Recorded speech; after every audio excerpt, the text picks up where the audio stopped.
Кога Русија ја нападна Украина, брачен пар од Калифорнија, Кендис Нгуен Герала и Джовани Герала, го очекуваа своето прво дете, кое го носеше сурогат мајка во Украина.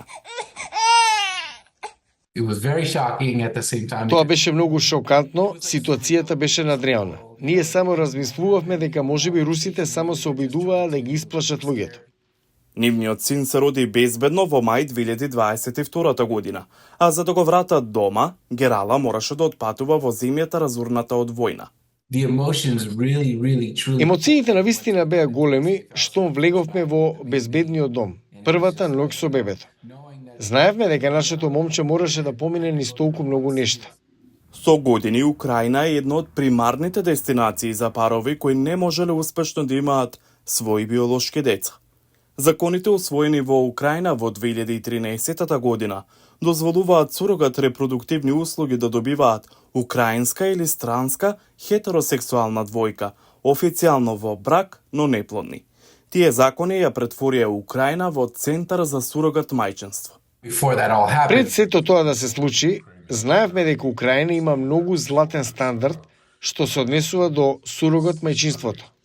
За некоја да се квалификува и да стане сурогат мајка, правилата се едноставни. Жената треба да има меѓу 25 и 35 години и да има свое здраво дете.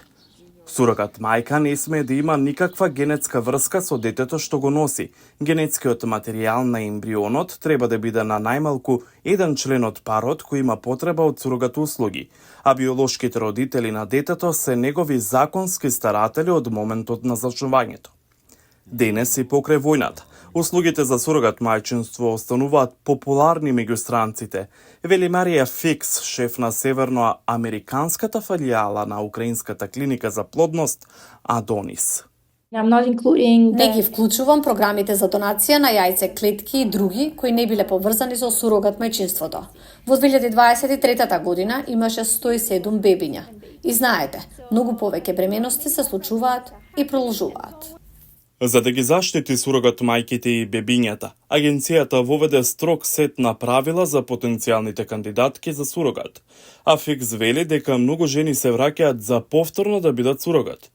Меѓу нив, жената што го родила првото дете на Гералас, минатата година таа се понудила да роди и нивно второ бебе. Го направивме тоа беше одлично искуство повтор пат. Ова 26 годишна жителка на Днепро, која побара да остане анонимна, 2 пати била сурогат мајка, а низината втора сурогат бременост за американски пар се случила кон крајот на 2022 година, околу 8 месеци по почетокот на руската инвазија. Вели, бременоста била потешка. Вибух Експлозии. Да, понекогаш беше тешко, но донесов многу важна одлука. Се прашав себе си, дали можам да направам нешто за тоа што се случува? Може ли да сменам нешто? И одговорот беше не.